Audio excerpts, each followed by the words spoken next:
Change Diaries. A recap of what I've learned so far, 2 years into podcasting. A big thing I've found so far is my voice in podcasting. By that I mean being able to speak on a regular basis. I've learned to find strength in my voice. For one, learning how to project and inflect properly, but more so being comfortable speaking with clarity on a regular basis.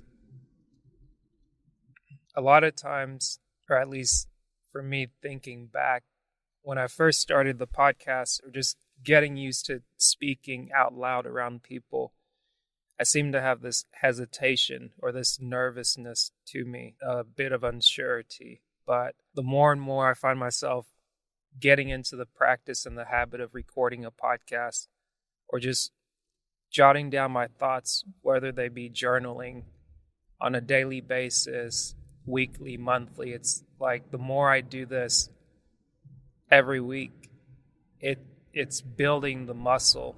And something that I've grown to appreciate in myself during this journey has been a mental fortitude. A lot of times I've seen mental toughness, or I've heard of mental toughness spoke about in a way to where you have to be mentally tough when physically your body may not want to do what it is that you want to do.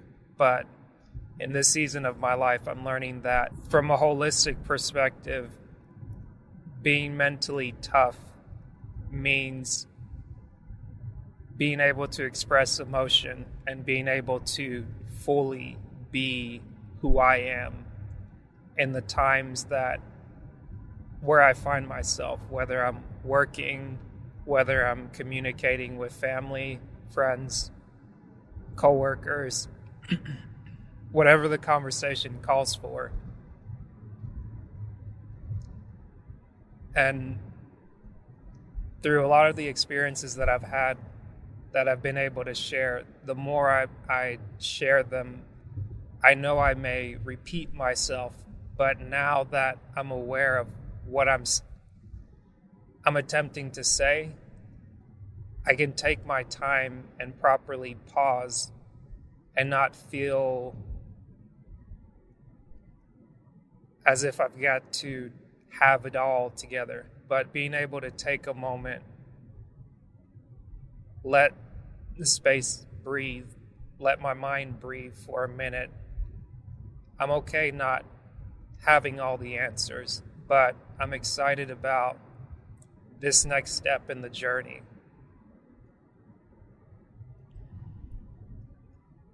This morning, I'm actually driving back to the men's retreat from which I've spent the weekend. And something I found about this retreat, going back up here on this mountain for the third time, is that there's power in being part of a tribe. There's power in brotherhood, and there's a strength in being able to lean on other men, but to be a stronger man by having godly men. In a quarter mile, turn right onto Old Tennessee 35 North. There's something to be said about being in a space where other men allow you to be more of who you are by challenging you and asking you to be at your best. Because the better you're at your best, the more they can operate at their best. And then that just puts you in that, it puts me in a space where I can function very effectively. And being able to function very effectively is something that I relish. I hope that's the right word, but just seeing the progression for myself has been something I've appreciated. Being able to talk with so many people. It's a pleasure and almost like a dream come true, where it's nice to be able to have conversations and just to realize something that you see and just say, hey, like, I could do that too. But it's one thing to just say, I'm going to go do this thing. But as I've been able to do it, I've stayed more consistent, and I've really built this thing into my regular routine, whether it's, hey, how do I edit this website? Or, hey, what resource can I use to help me in this area? Or if somebody comes to me with a question that I may not be 100% confident in answering, just being able to acknowledge that gives me pause and appreciation for how far I've come. Something I've learned this weekend, and I think it applies here, is establishing a baseline and really having a way of measuring where I'm at now from where I was, and looking back to those things and being reminded of how far I've come so far, and only imagining how much further I can go. It helps me to be happy, for one, but also it keeps me hungry for what I may do next, because a lot of the times they say the sky's the limit, and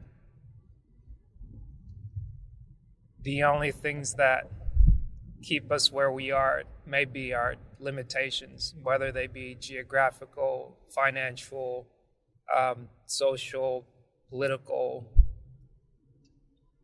There's no telling, but any type of limitation, there's a truth to where they are and where they're not. But at the same time, being open to new opportunity and just being able to select this as a new opportunity and find a way to make it work for me has been a pleasure. I hope as this journey continues on, you'll continue on with me, and I'll work to improve upon